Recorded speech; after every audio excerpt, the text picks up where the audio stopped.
Always a surprise. Do-do-do. Yeah, I think we're going to be live here in just a second.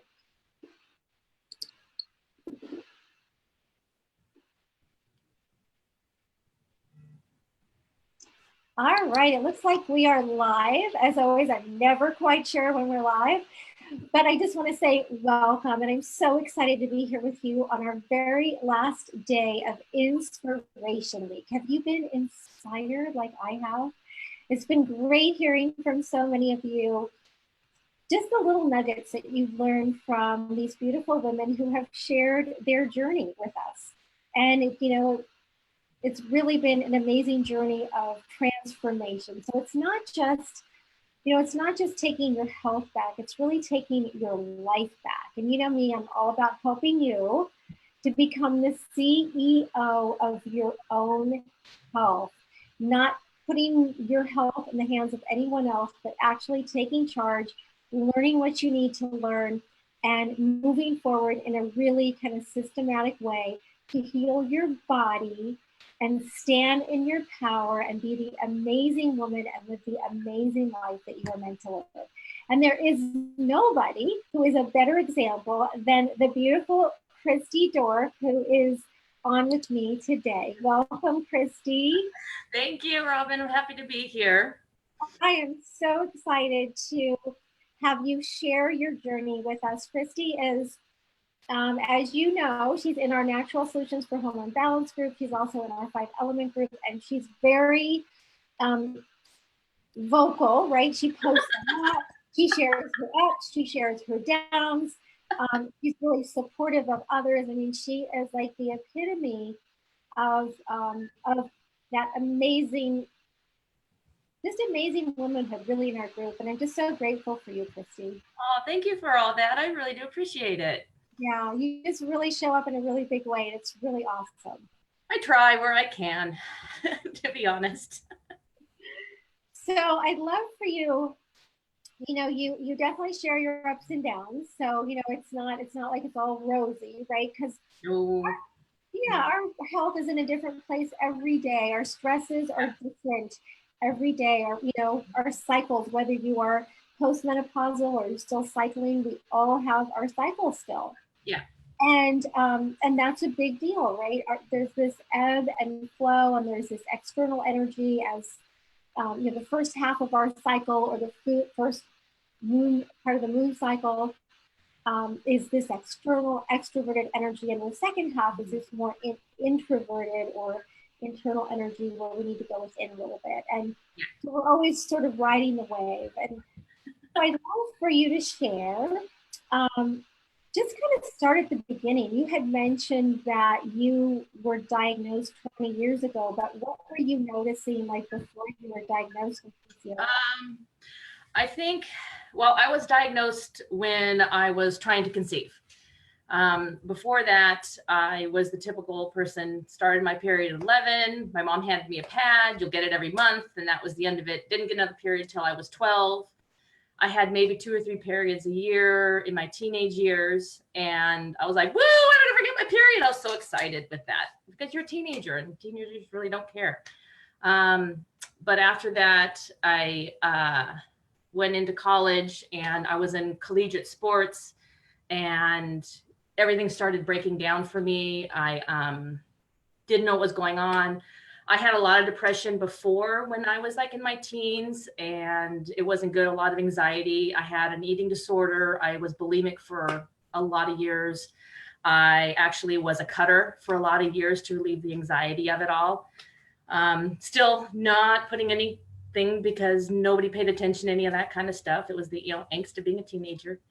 And it wasn't until I graduated college and my body just shut down, I would say, after 4 years of collegiate sports. And I did 1 round of Olympic trials. My body just, I believe now was complete adrenal fatigue. I was done. My weight shot up to like 230 pounds at one point, and I just couldn't do anything. Found my husband, and depression was getting better, weight was coming off, and then trying to have a baby because he's like, let's have a baby. I'm like, okay, let's have a baby. and tried for a year and a half, nothing, went to an infertility doctor, and she was the first one that ever mentioned PCOS to me. I never heard of it. All the doctors would see that I had high cholesterol, my thyroid was out of bounds, she was the first one to test my androgen levels, which were through the roof. And she was like, well, for you to conceive is going to be really difficult because you don't ovulate. And I believe you have PCOS. And I'm like, oh. So Kristi, she said that your androgen levels were through the roof. Oh, God, yeah. Yes. Okay. Very, very high. That's actually the kind of, it was a joke between me and my girlfriends for a while that I was more of a boy than a girl. And I appreciated the humor of it because they understood the trials of all this. So we started infertility treatments, started Clomid, and finally I would ovulate for 1 month and then I wouldn't ovulate for another 2 months. And round and round with that, she put me on injectables. And then by now my skin is crawling because I felt horrible. But I'm like, I guess this is how you're supposed to feel because I was trying to have a baby and I'm getting pumped with all these hormones and okay. And so then finally we went to doing an IUI, which is intrauterine insemination. And it took the first time. So I had my daughter, and believe it or not, I felt perfect when I was pregnant. It was like, this is what my body's supposed to feel like. I felt so good. I did not have one ache, one pain, one craving, one nothing. I'm like, oh, this is so good. Gave birth and it all went to hell in a handbag because everything came back. The weight came back on, the depression came back, the eating disorder everything came back. And I'm like, well, I'm used to feeling like this. And then went to go have my second child. My son went to the same doctor. She only took 6 months to have him and went back to the IUI immediately. She got me to ovulate, had the IUI, had him. And then I was like, I can't keep doing this. And I remember she mentioned this PCOS thing. So I'm like, okay, let me start exploring more. And then finally went to an endocrinologist because of the hypothyroidism and stuff. And he flat out told me that I'm fat and said that he tried to prescribe me fen, the legal speed, to lose weight. And I'm like, no, I'm going to do this by myself. Thank you. And I'm not going to lie. I've said a few expletives to him. A couple of F words came out of my mouth. I'm not going to pretend. And from there, right? And then I decided at that point, I need to take control of all of this. And the internet still wasn't having a lot of information. I could get where I could. Tried every single diet I could to lose the weight. I went the paleo and the keto and the no sugar and all this stuff. And I would lose the weight and then I would gain it right back. And then I would gain more and the depression would come. And it was just this cycle on and on and on and on. And it just, finally, I was just getting more and more research and more research was coming out.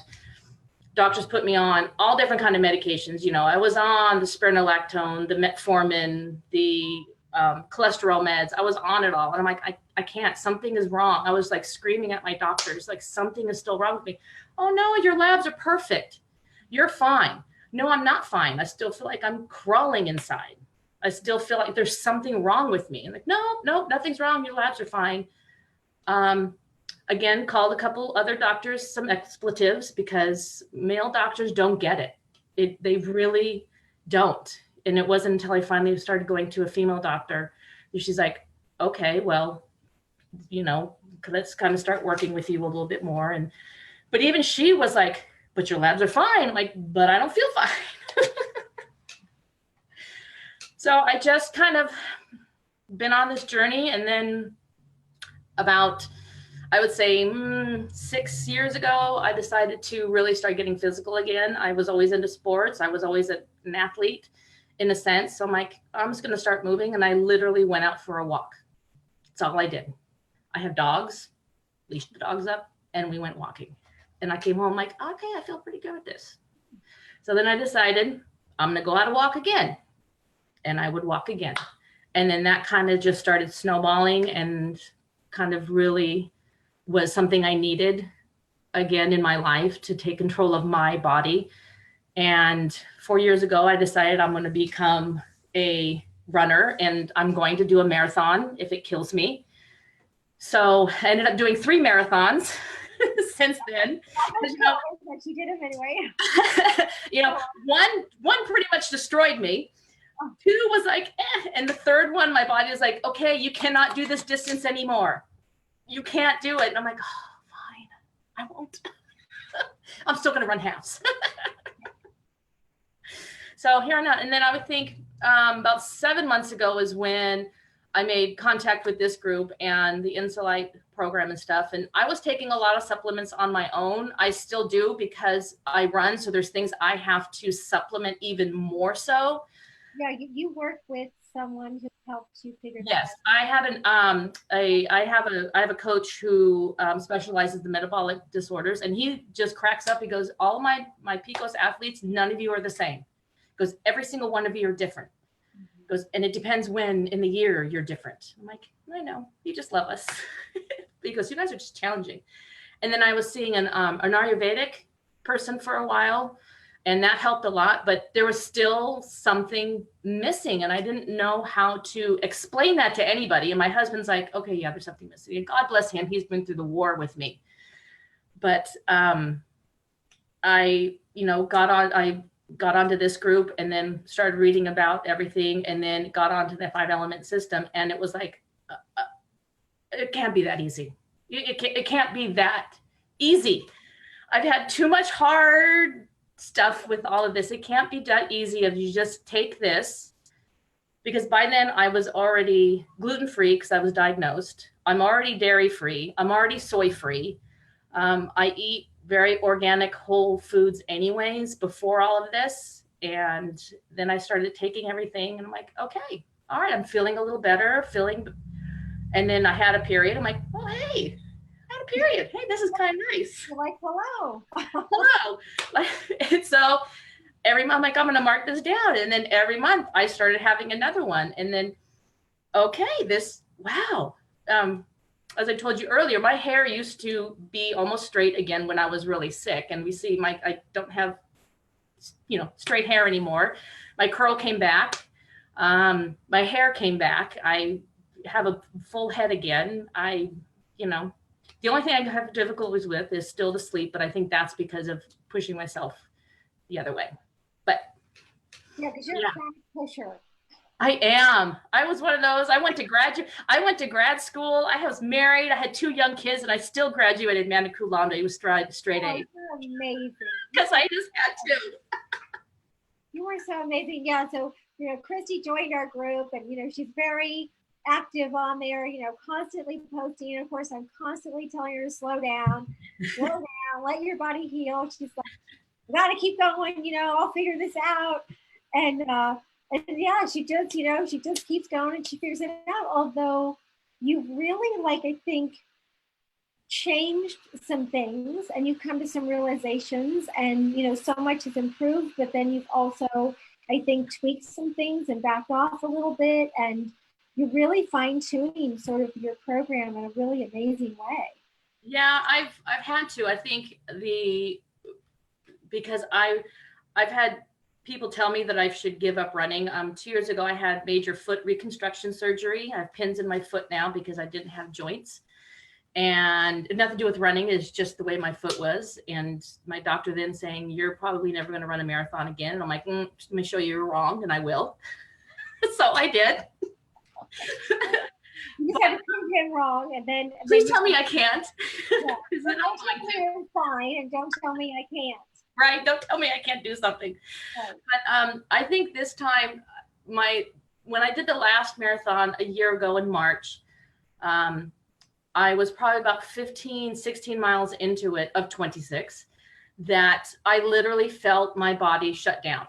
Like it just, and I'm like, I remember this feeling when I was in college and I was rowing 6 days a week, working full time and going to school.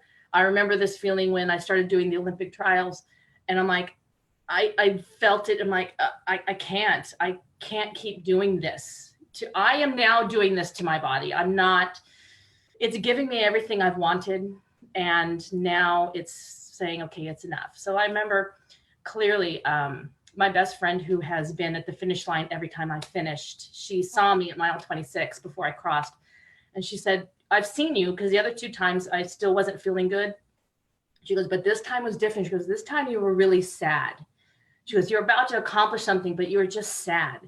And I'm thinking, why was I sad? And I realized that I was keeping myself sick. I was purposely doing it to myself this time. It wasn't doctors. It wasn't anything else. I finally realized it's not that I can't go a distance like that anymore, is that I shouldn't go a distance like that. And it's not because it's the one day of 26 miles. It is like, starting from now, tomorrow, I'm going to go a nice little easy 6 miles. Everybody's up to 15 miles. So every single weekend, it's from here on out, it was, 15, 16, 18, 20 miles in one shot. And that's not including working out during the week to get everything else in tune for it. And I realized, I'm like, I can't. It's weird. It's going to be weird on the day watching my best friends run, and I'm doing a half on that day. But I need to take control like this of myself now. I need to really be mindful of it. So even this year with training, I'm probably running, actually I'm not probably, I am running better and faster than I have, and I'm not trying to. Usually in the past, like I would finish, Sunday was my half marathon, Monday I had to give myself off, Tuesday I was back in the gym. I didn't do anything this week except yesterday I went for a 2-mile jog with my dog. And that was huge for me, because it's like, well, I'm taking time now. I enjoy the running. I enjoy pushing myself, but I can't kill myself. So that's a huge, kind of transformation for you right there, that you were doing it to yourself. Yeah. And your body just couldn't take that all on, right? With what, maybe never, maybe you just needed more resources, I don't know, or a different plan. But that is a really profound realization. And I think that's one of the things that you learn as you take charge of your health. Like, what are the parameters of my body?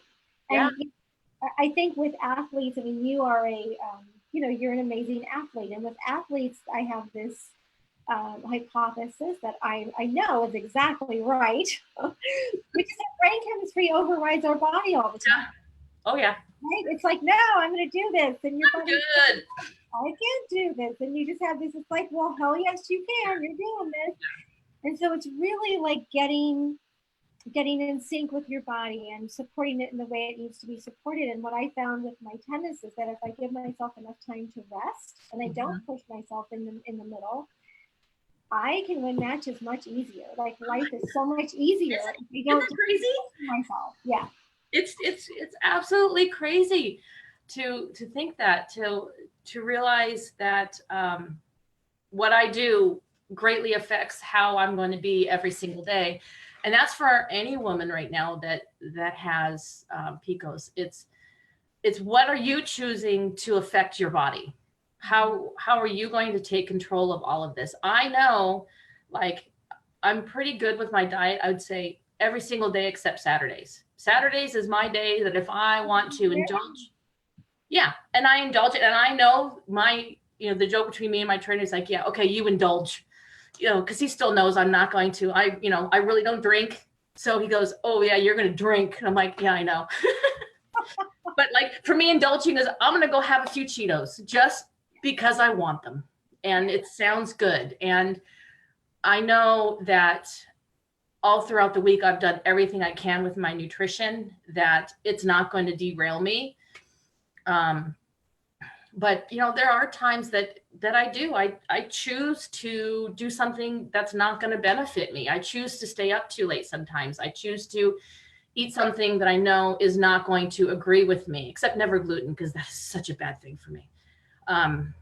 But if I choose to do that, like, I can't feel guilty about it because I made the conscious choice to do it.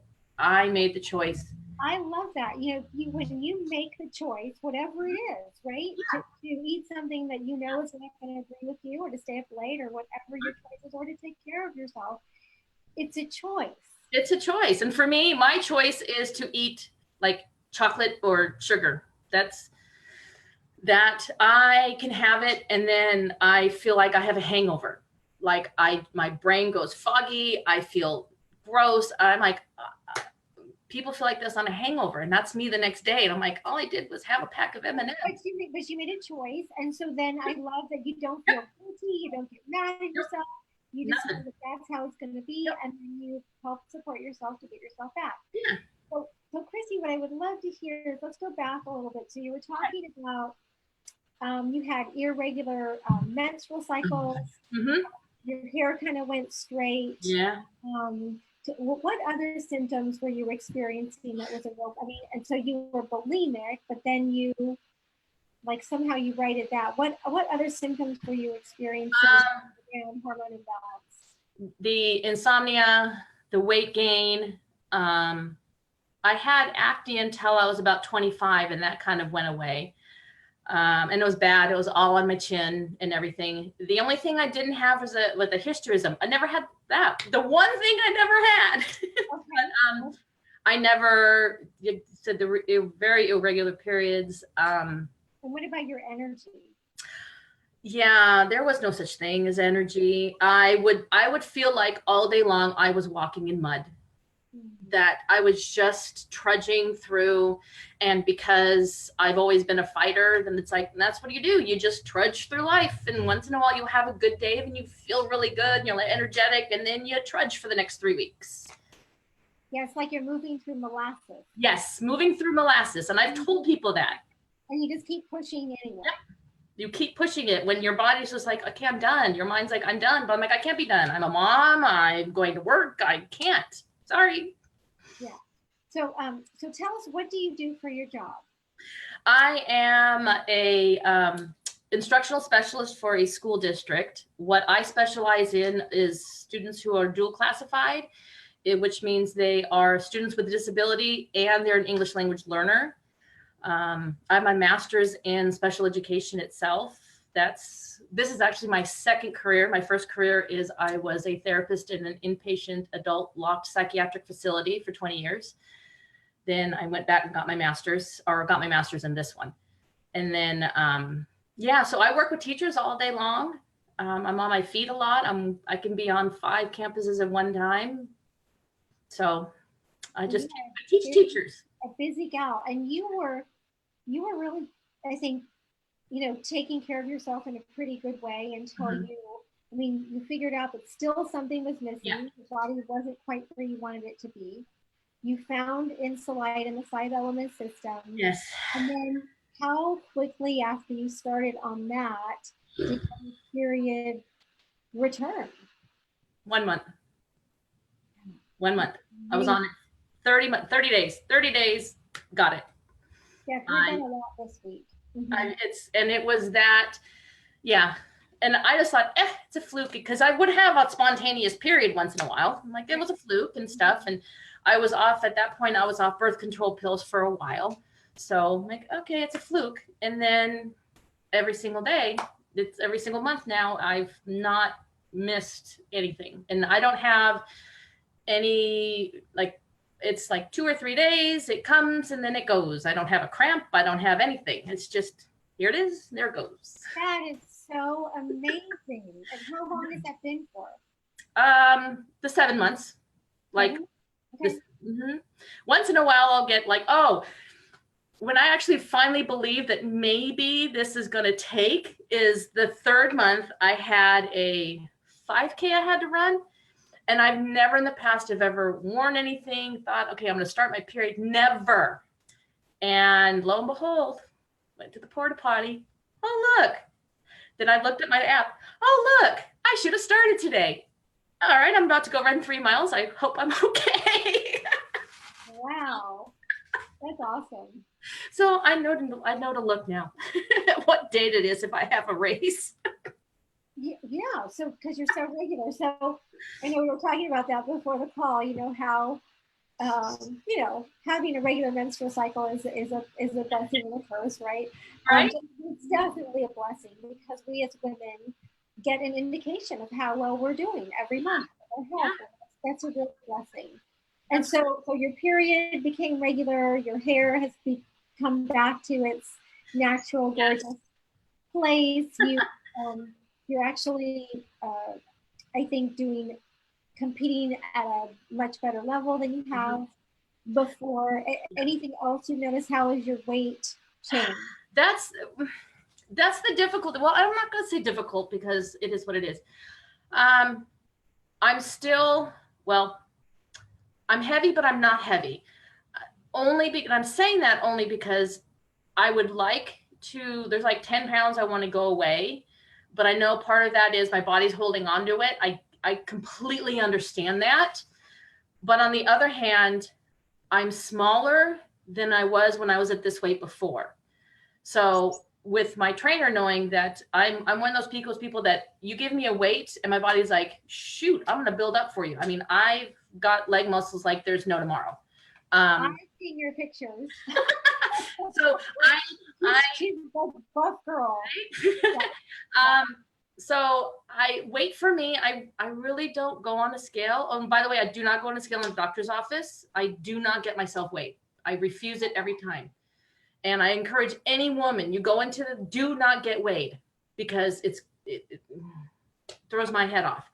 So I weigh more than people think I do. That's because you have a lot of muscle. I have a lot of muscle on this body. And the body might not, the weight might not come down on your body until you stop running. Yeah, at least. So, in the summer when I take my 2 or 3 month hiatus, I'm expecting to see it come down a little bit, and that's okay. But I would say one of the biggest differences now is my recovery afterwards. It's night and day. Like I would finish a half and be completely done on the day of the race and probably the next day. Like my body's like, I'm done. Now I can do that, or I can do a training run of 10 miles on a Saturday and I can go mow my food, take a shower, rest for about an hour, and then I'm out at the grocery store getting ready for the rest of my day and taking care of things, which may not seem like a big thing to people, but for me, it's a life changer. It really is. I come home, I do my runs, I eat my breakfast, I come home, I have my nutrients in my little cup on the counter, and I come home and I immediately take it, and it's like, okay, I can start my recovery period now. I love that, because same thing for me. Like I would play a tennis match and then I would be wiped out for the rest of the day. The next day, and it would take me all week to recover. Yeah. So it helps. It's changed a lot in the sense of now I feel like my body is able to do what I'm asking it to do. So, I pushed it really hard on Sunday. So my next half isn't until the end of March. So I promised my body February, I'm taking everything way, way, way down. I have one long run of 9 miles to do in like 3 weeks. Other than that, I've promised myself that I'm going to love my body because it took care of me on Sunday really well. Wow. And that's why I haven't really done anything this week. Next week, I'll probably go and start, doing some hip stuff again and some core stuff, but nothing big. I mean, it gave me what I wanted, so I need to treat it nicely now. Yeah, it's Valentine's month. You had a great time, didn't you? I did. I beat my time last year from that course, which it's a hard course. It was half is 13 miles, so I'd say 10 of it was all rolling hills. So you're either up or you're down. I beat it by 23 minutes of last year. Oh my God, awesome. I know, right? I had a goal time of what I wanted, and I beat that time by 4 minutes. So now I'm choosing to make my impossible possible. I set my time just a little bit lower, and I'm giving myself for the rest of the year to try to get it. But and I love that you're giving yourself a break because your body will restore so much. It's my Valentine's gift to myself. Yeah, and then you have all this great energy to go. So what would you say to a woman who is on the insulin system, who might be struggling getting her nutrients in? Okay. And then maybe a woman who's thinking about starting the 5-element system. Let's just talk about the nutrients for a minute, because I love what Lindsay said yesterday was that, like month 1, when you first get started, just focus on taking the nutrients. Yes. And I really like that because sometimes we take on too much and we can't get started with anything. I'm sure. but you already had like some of the other pieces in. Right. So like the nutrients for you, it was easy. You were already taking some, you kind of had that down. But how, like, what advice would you give a woman who is struggling with getting her nutrients in as she's supposed to? The best tricks that you use? The best thing I ever did was at night when after I took my shower and I'm getting ready to, brush my teeth and stuff, all of my nutrients are right there on my counter. I put all of my nutrients out for that night and for the next morning. So every single day there's 2 cups sitting there. And I know as soon as I brush my teeth, I rinse my thing out and I just take my nutrients. I don't think about it. I try to do it after dinner and stuff. I'm like, but I have stuff going on. I couldn't remember it. So I'm like, I brush my teeth every night. I can put these right next to my toothbrush. So what about the morning? And the morning is because it's there's 2 cups and there's my toothbrush. So then the second cup, I brush my teeth and I take that cup out and I put it on my counter after I have my shake. It's right there next to my car keys every day. Right. I think that is so smart. It's right wherever you have whatever other thing you have to do, you put it right there. Yep. So if I need to drive my car, I got to go past my cup. You got your cup there. That's awesome. Yeah. And if I forgot once in a while, if I get a dose, I just take them and I'm like, hey, I forgot. We're all human. And that's what I think people need to remember is you're going to have setbacks and all this. You're going to be human and you need to allow yourself to have those human moments, I think. Absolutely. Oh my gosh. Just let whatever happened happen and let it go and start from right here. And you can always double up too. Yeah. I don't know if you've done that, but you're just going to get a lot more support. Well, as far as the doubling up, yes, I have, especially if I know my recovery is not doing really good. I'm missing. So I will double it on those occasions. But very rarely will I have to for those because I feel depleted. Does that seem to help you? Yes. It helps with the depletion of it. Just because if it was an abnormally really hot day and I had to run or something, but other than that, not really, yeah. But I would say for any woman who's first starting it, just get in the habit of taking those every single day. Forget everything else. Just throw it out the window because it gets so overwhelming going, oh my gosh, now I've got to be gluten-free. Now I got to be dairy-free now. And it's just, we're already anxious and we're already depressed. Why put more things in that's going to make us feel that way? So get the nutrients down, get a routine, very simple. And then truly, I agree so much what Lindsay said yesterday of then the second month, start tweaking what we're putting in our bodies. All you have to do is just have an awareness. And then I always say, when I'm ready, I will do it. Yeah. And so when you're ready, because one of the things with healing is that you really have to get your brain chemistry on board.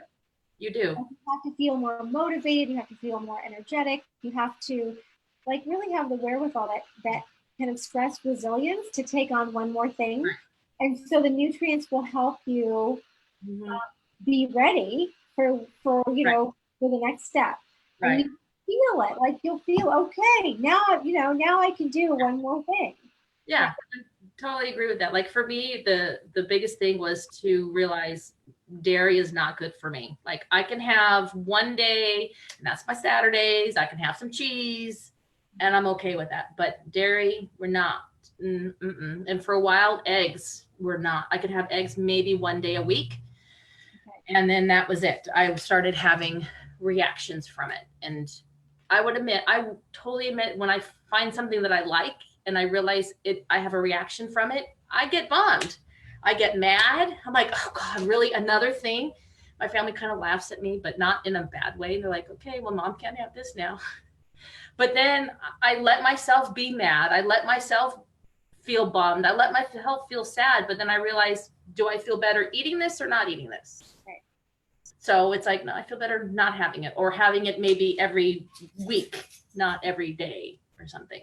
Yeah, it's funny how we really advocate for foods that don't serve us. I don't know what that's about. It's well, why can't I eat that? Well, because you feel like crap when you eat that. Right?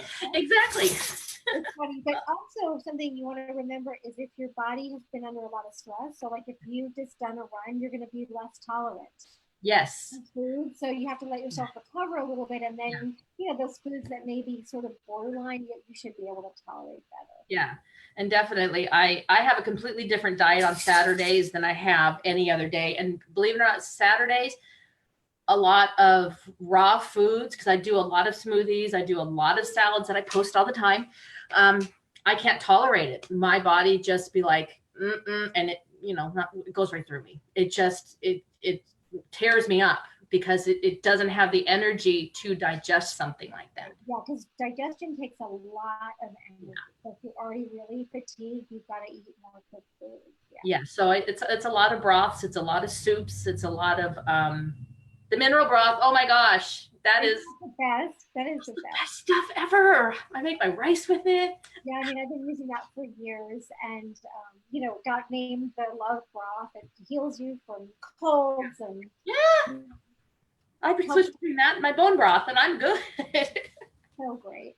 Well, gosh, Kristi, thank you so much for sharing your amazing journey with us. And we have a sale continuing through the weekend on the 5 Element System, and we also are going to replay the last week, the 5 Secrets to Hormone Balance week, the whole training that we did last week. That will replay this weekend for those of you who were upset that we took it down. So if you haven't watched every episode, you can definitely do that over the weekend. So thank you again, and thank you for being such an amazing role model. Oh, thank you. I really appreciate it. Yeah, just being open and honest with your journey has been really refreshing, and I think your tenacity,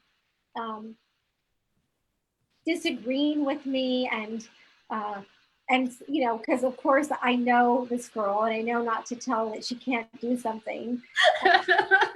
Learning to work with her in a way that she slows down a little bit but still gets what she wants has been a good journey for me. Thank you.